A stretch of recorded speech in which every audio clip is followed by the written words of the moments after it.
Welcome, everyone. I'm very excited tonight to have Kevin Tracy here. He's a local composer in the Connecticut area, and I had come across him a year ago at a concert on the Green. We have a Windham Green in our area, a little town, and the I guess is it the Windham Concert Band or is it the Yes, yeah, the Windham Concert Band. yeah, and they played one of his pieces, and I was so enthralled with it. I went to him and said, Kevin, I got to talk to you sometime, and we just never got around to doing it. So another year went by. I went to this concert, and he finally agreed to sit down with us tonight. So welcome, Kevin. Very glad that you're here tonight. Tell us a little bit about how you got started. Was there music in your family? Was your father or mother a musician, or how did music get into your life? No one in my family was formal Hmm. musicians. Hmm. My father liked to sit at the organ that his father had um, and play stuff, but he didn't really have the talent that he wanted to have. Hmm. But he would still sing, and he couldn't really play with the organ. His father was pretty good Mm. with the kinds of songs that you would hear back when my grandfather would be a kid.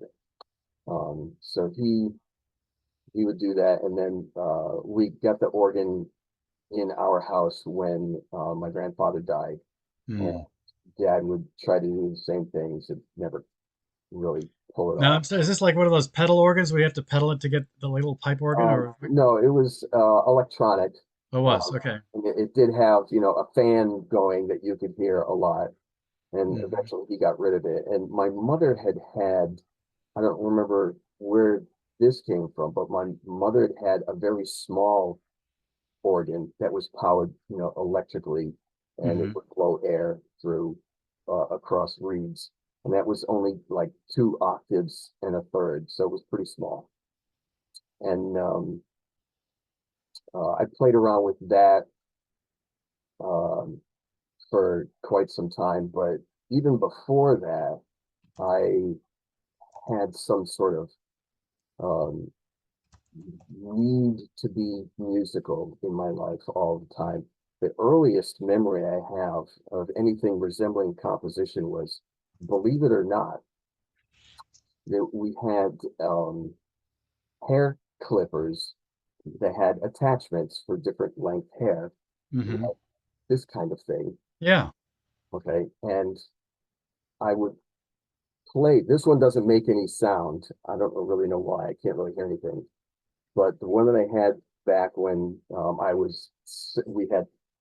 we had when I was 7 years old, Mm. um, you could hear the different pitches, and I don't know why they were all not the same pitch because they're the same length times, except one was broken. So I would fool around with that, and it came out like da da da da da da da da da da da da da da, and I played that for my parents. I said, "Look, I'm making music out of this thing," and my mother, of course, her little baby is playing music and she's all thrilled. And then Dad just gives the look and doesn't say anything. That's the way. That was your seminal moment where you realized music was a big part of your life, huh? Yep. I And then love it. just a couple years later, I started with the trombone in the fifth grade when they uh, come to do the instrument demonstration to get the kids in band. And so Mm. I started on the trombone then, and I was pretty decent at it. um, for a beginner. And I By the just, way, that's got to be a tough thing for parents to put up with. I imagine a trombone, when you're first learning, has to make a lot of squeaks and sounds that are not appreciated. Your parents must have been really very patient with you, which is congratulations for that. So, well, but before we go on, though, I just want to make sure, did you get to hear your grandfather sing and play? Because you said that he was very skilled. Was he actually? oh, yeah, I did get to hear him sing, again, not ever professionally. It was just at the house. And Yeah. he would just sing his old favorites, Sentimental Journey, things Hmm. like that. Yeah. He just liked to sing those things. I think it's pretty brave for people to sing out loud. So I have to commend him for doing that. And obviously it had an effect on your life. So after trombone, what happened? Well, then, I continued with trombone all the way through the rest of elementary school and junior high, and then high school, and then college. I went for music. And I did start trying to compose things in high school. I have a fugue, like my high school music department, I was fortunate enough that the department had music theory classes, 2 years worth of music theory in Yeah. high school, which doesn't happen nowadays. And it didn't happen a lot even back in those days. Yeah. Excuse me. So I had, I took the 2 years and we learned about fugues and I tried to write a fugue and there's no way I really want anybody to listen to that one right now. Um, Well, I think there is a few tonight we're going to play, isn't there? Is in the yes. lineup? Yeah, someplace. Excellent. Very good. And then, so your decision to commit yourself to music, that happened, you decided to commit yourself to music from high school. Is that true? Like Yes. you decided Yes. to be in music. That's wonderful. I think when I was 10th grade, I knew that something was going to happen in music. Mm. And 11th grade, I was like, I think I want to be a teacher. And then 12th grade, I knew for sure I wanted to be a music teacher. I Uh, love the way in your bio you talk about you teach everyone from the first grade to 14th grade. So or that, from so grade 4 through grade 14. 14, I And assume you mean college, I assume, right? right, that would Yeah. be my graduate work. I got an assistantship. 1 year I was teaching sophomores, and that's grade 14. And then the second year of my assistantship, I was teaching freshmen, and that would be grade 13. Yeah, yeah, And I excellent. started calling them that because they seemed to be just like high school kids to me. Yes.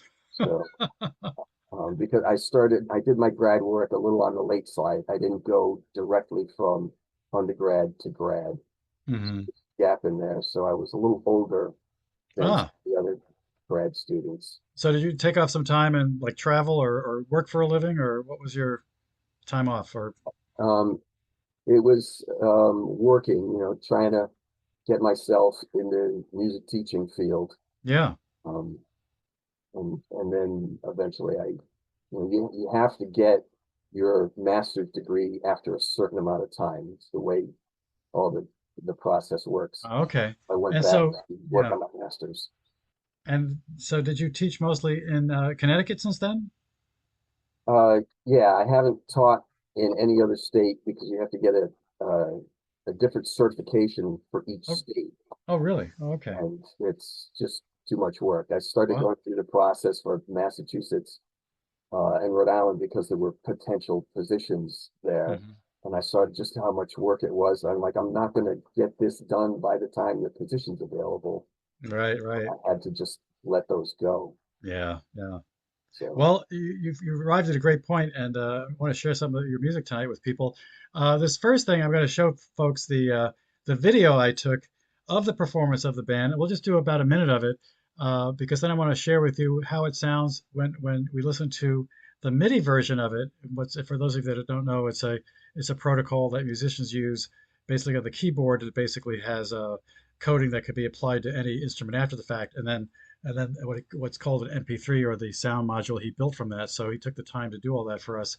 Now, one thing that happens because it's an outdoor concert, we had some lovely uh, bike riders that went around and tried to interrupt it. And actually, the interesting thing is most of the sound is hidden. The camera lost it, but until they revved up at the end of this minute. But we'll hear a little of that. So bear with us when we show this video now.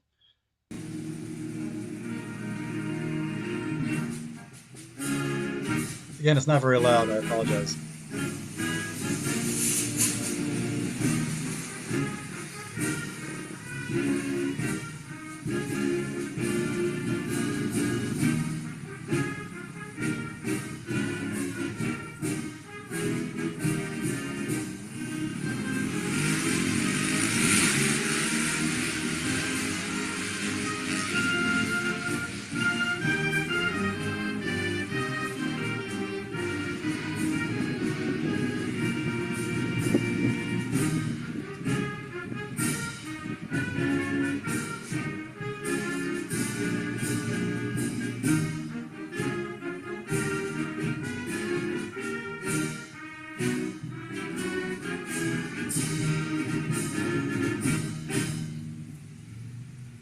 So now I'm going to play the rest of this North Windham Overture.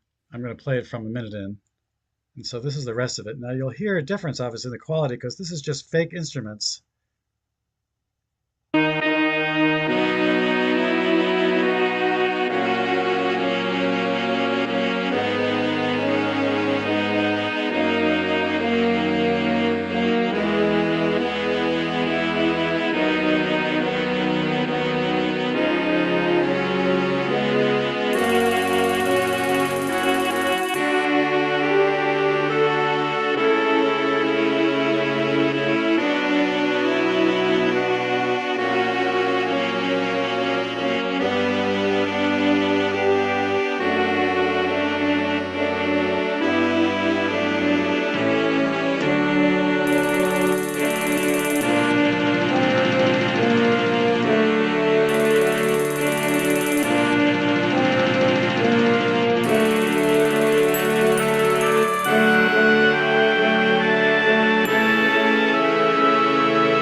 Bravo. You know what's great about that? It's got this wonderful celebratory thing. It's like perfect for July 4th. I mean, it just, it just has this gravitas that sounds like so celebratory. I'm not sure how you do it.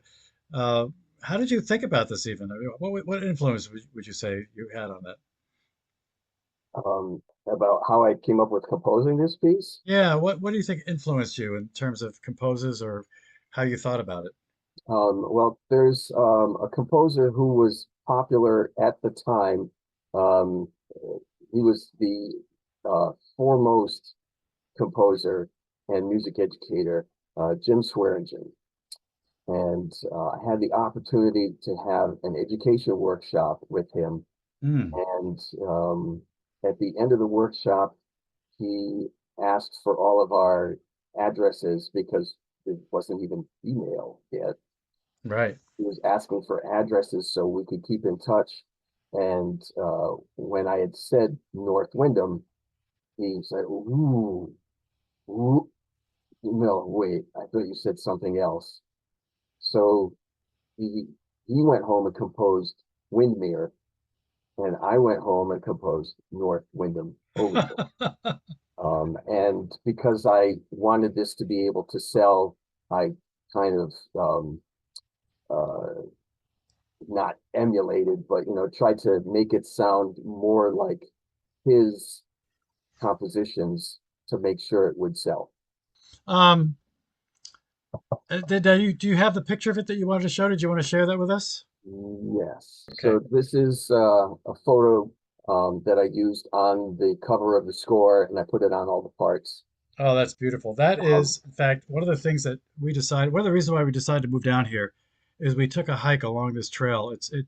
The Army Corps of Engineers built this huge dam because there had been a big flood in the past, and it goes on for about 3 miles, and it separates the lake on the right from an airport that's almost at the same level on the other side, a little tiny airport for puddle jumpers. And it's the most wonderful walk. You get to see out to the horizon, and it's usually got a little breeze going and it's sunny and oh, just gorgeous. So thank you for sharing that. That's a beautiful view. Yeah, that's Thank you. great. Okay, so let's go on to the next piece, which is called Harp Sonata, Movement 3. Tell us a little bit about that. Okay, so when I was in college, there was a notice posted for a competition for a composition competition for young composers Hmm. for more harp literature because there's not a lot of harp literature out there, Yeah. and the requirements allowed for either harp solo or harp in a small group or Hmm. whatever. And I thought, if harp doesn't have enough literature, then there's probably not enough literature for soprano saxophone, bass trombone, and vibraphone either. So I put those four instruments into a quartet. I love it. And this is the third movement that the the um, the first two movements are, kind of just more not traditional. That's not the word I'm looking for, but they're calmer than what we're going to hear in a moment. And Okay. the for those who don't know, harp changes pitches. Like there's um, the, the pitches of the strings are all like the C major scale, and you can change individual pitches by using pedals, foot Hmm. pedals, and they can go from up a half step or down a half step. Ah. And in the second movement, there's just two sets of pedal changes going from the A section to the B section, and then the B back to the A. Mm-hmm. It's pretty simplistic pedal changes, and the first movement is not too bad. The Yeah. third movement has so many pedal changes, and they're like Olympic level pedal changes that in working with the harpist who I knew in college, she said something about it being impossible. And I said, I think they're all possible. I've been studying how it all works and this and that. And she took a look at it and she says, they're all possible, but it's a lot of work. I might have to put on my running shoes. And I says, I think I'm going to write that in. Like between the second and third movement, the harpist must remove the concert shoes and put on running shoes. I love it. There's that many All right. changes. It gets pretty wild at one point. Wow. Here Uh, is Harp Sonata. so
That must have been really difficult to count near the end there, especially. Now, this And next one's very interesting. Yeah. as far as the counting is concerned, believe it or not, it's all in 2/4 all the way through. Hmm. Even though it sounds like it's in 5/8, there's each of the four instruments is in internally in 5/8, starting on a different eighth note of the measure, and then Wow. there's a shift as they go through, so they all get on the same 5/8, but that's still internal. It stays in 2/4, and then Huh. finally we're it's back in 2/4. Oh, That's great. Now, for something completely different, this I think this is. Correct me if I'm wrong. Is this your heavy metal thing, drawn and corded? Is that the yes, heavy metal one? Yeah. So give us a little yes. background on that one. So when we became parents, we got ourselves a camcorder, like many parents did, Hmm. and so we could shoot video of the baby and this and that, and then my mind started going, what else can I do with this? So I started writing a movie script of some guys playing Scrabble and being bothered by the heavy metal band rehearsing next door. So I had to actually have heavy metal music for this. So fasten your seatbelts, people, because this is very different. Here we go, drawn and quartered.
Woo! I can see kids actually wanting to play that.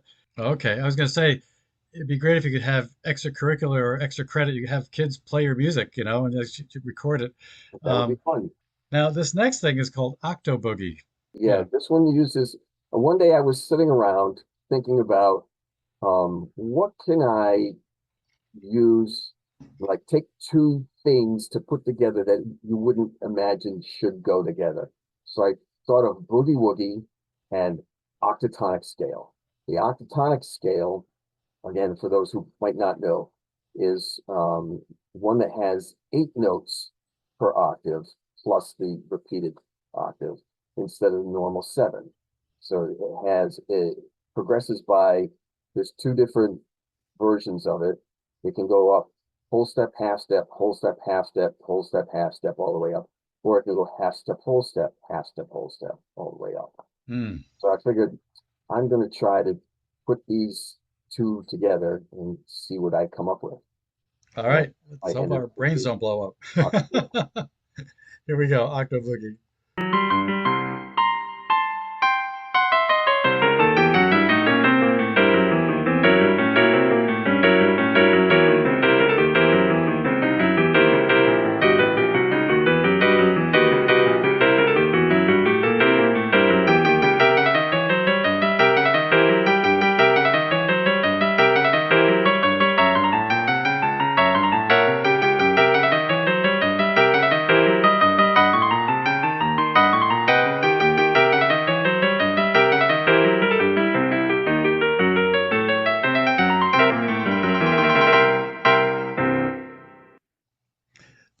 I could envision the Star Wars bar where all the alien creatures are playing this kind of music because it's so foreign to us, and yet, it's got this kind of it's almost like an attempt to play ordinary music, but in a scale it doesn't work, and and it's very interesting because it's just a little off. It's a little off in ways that we understand intellectually, but it's kind of hard.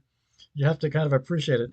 So this next thing is very different and actually quite accessible. Bubba Dub Dub is one of my favorites. Let's talk a little bit about that. So I at the high school job I had many years ago, I had a drummer who went by the name of Bubba, and I decided I wanted to compose a piece for the jazz band.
I could see that being a great ballroom number. Oh my God, that's great.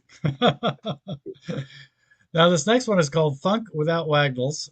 I love that title. And then we're going to play just the beginning and starting about the middle on. So give us a little background on this one.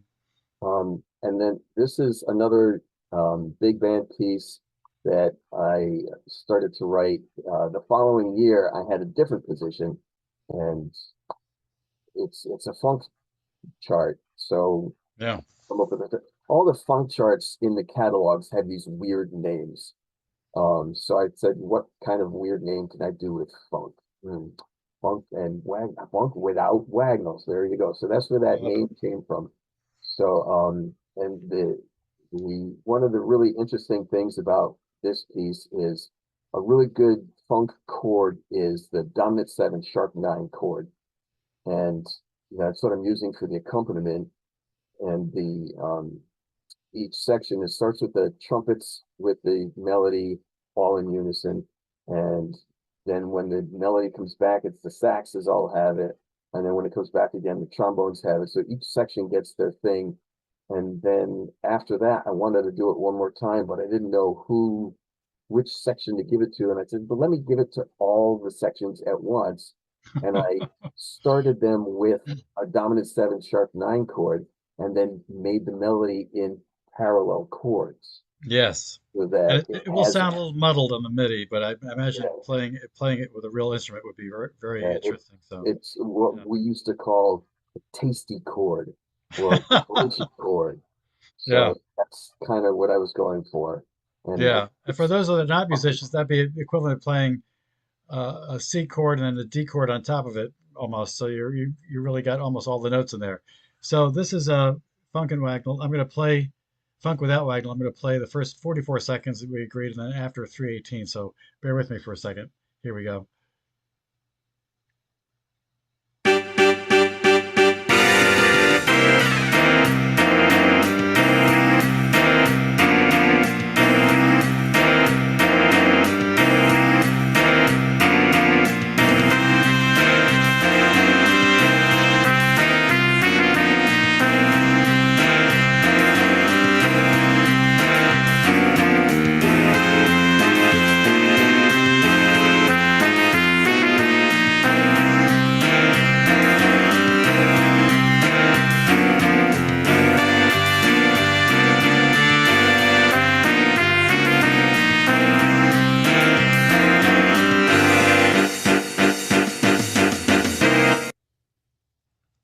318 now. Let's see. Uh, Here it is.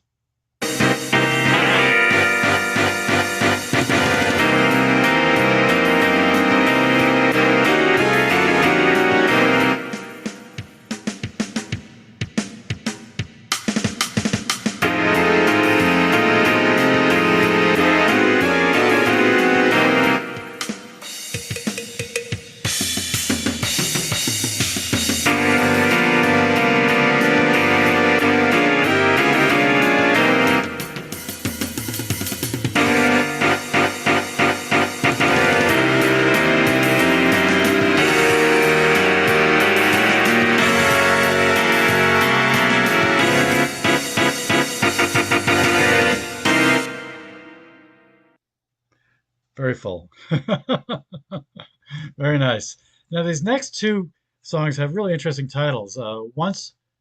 What once was lost. It is hard to say, isn't Did it? that three times I fast. stumbled over it myself quite a few times.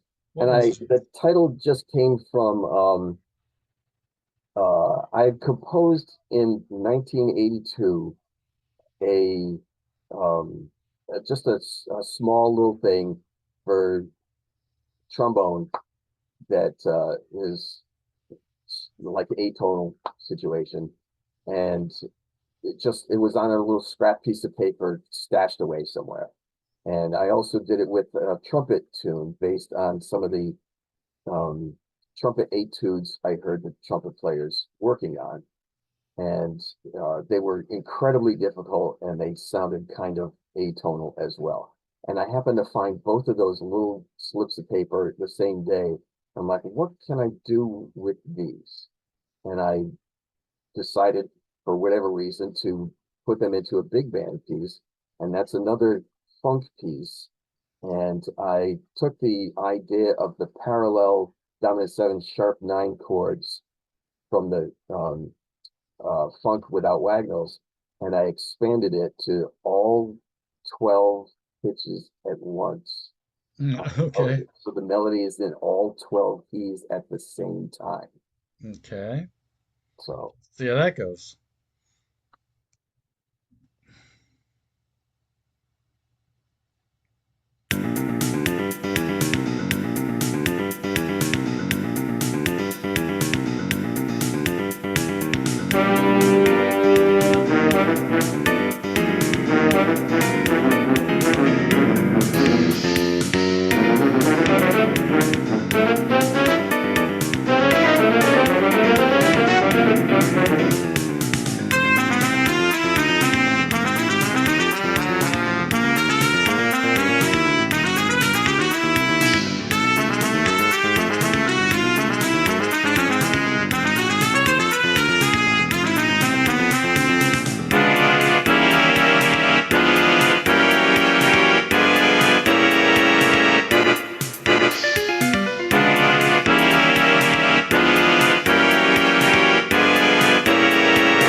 Yeah, it reminds me a little bit of a Frank Zappa. Have Oh, you thank listened you. to him? Yeah, he's got some amazing things. That's so. Who influenced you? Would you say in your writing? I've had a lot of influences. Zappa would be one of them. Mm, Um, and then Paul Hindemith, Bela Bartok, mm, and of course all the classicals like Mozart, Haydn, Beethoven. yeah, yeah. Now this next one has a really interesting story behind it. I'm not quite sure you pronounce it. Elegia Patatito. Not sure you say it. Elegía para Tito Aha. is Elegy for Tito. And I Yeah. gave it that name because here's the story that goes with this is one evening I was, you know, playing video game or doing whatever, and all of a sudden, this music just kind of came to me. And it's like almost a whole piece. I'm like, what's going on? And I'm hearing all this music in my head. And no, it's not coming from the video game. There's no music in this game. So I'm like, I gotta figure out what's happening here. And I go to the piano and I start playing it, and I hear that it's in F sharp minor. I'm like, oh, big band's not gonna like that key. And seeing as I don't have absolute pitch, I figured maybe if I rehear it in a couple of days, it might be in another key, and then people will be happy. So I kind of put it away for 3 days and went back and could hear it again in my head, and it's still in F sharp minor. And I'm like, all right, I guess that's the key it's going to be in. People are just going to have to learn F sharp minor. So Yeah. I started working out all the notes, and the day that I heard the music was June 1st, 2000, and that happens to be the day that Tito Puente died. Mm, So okay, that's going to be the title of this piece is hmm. Elegy for Tito or Elegía para Tito, and um, that and it just kind of came out basically all in one shot like that. Wow. Okay. This is Elia Patatito.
I love that little instrument in the background. No, is that Quiro, I think it's Yes, called?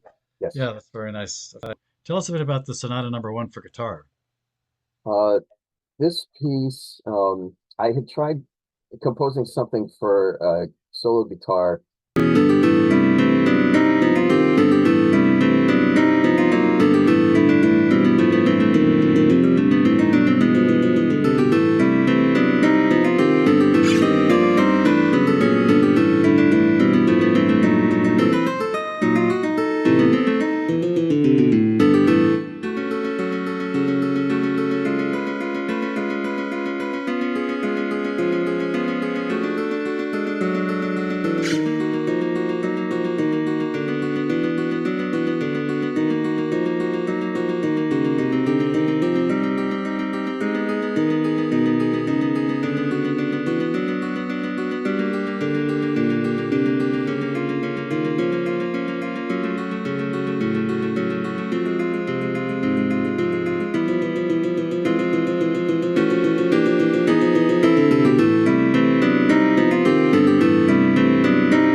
Ending took me off guard.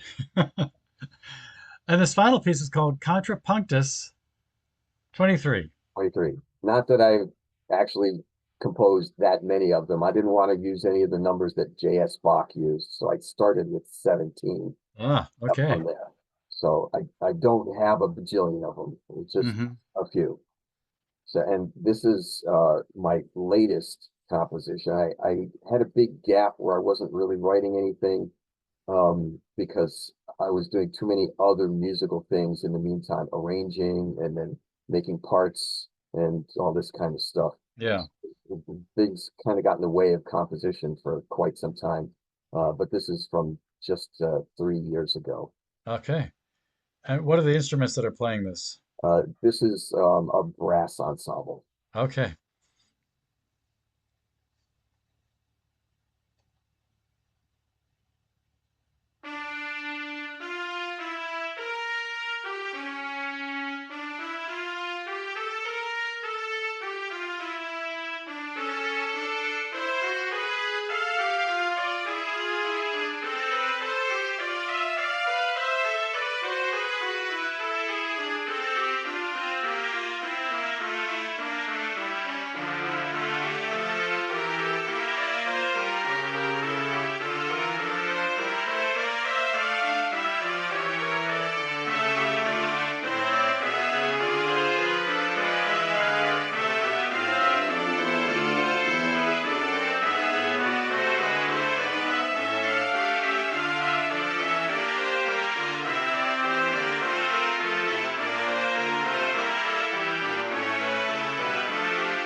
What a great way to end this interview. Is that something that's scored for a big band? No, I probably could score it for anything. Um, Yeah, I could see this being played by the Windham band, I would keep that in mind. Windham Concert Band, because I mean, I'd love to see more of this stuff actually played, for real with real instruments, and I think that would be a way to do it. You already have a foot in the door on that one, so yeah, I could definitely see this being played by the concert band. Definitely. Wow. I will bring that up. Yeah, excellent. I see Linda's in the audience. Is she your wife? Yes, And do you both play? You both play, I believe, don't you? yes. My wife is also in the Windham Concert Band on Yeah. trombone. So you both play trombone? Yes. Do you do duets together, the two of you, sometimes? As a matter of fact, that's what we've been doing for the last week or so. Is she found some duets online, and we've been playing through them. And we Excellent. just got to the end tonight, and we're going back to the beginning and doing them all again. All right. Maybe you should put them on Instagram or something so we can have a window into your life there. It sounds great. Anyway, thank you so much for your time. Thank you all for joining tonight, and we look forward to seeing you next week. Next week, I have Michael Doolin, who is a new age artist. If you look him up, Dulin, he's got some beautiful music out there, and I look forward to seeing you all again. Kevin, thanks again for your time. I look forward to hearing some more of your pieces out in the real world, and certainly enjoy that concert band piece this last July 14th, and look forward to hearing much more of your work going forward. Thank you so much for your time again. Have a Thank great you for night. having me. Thank you, everyone. Take care.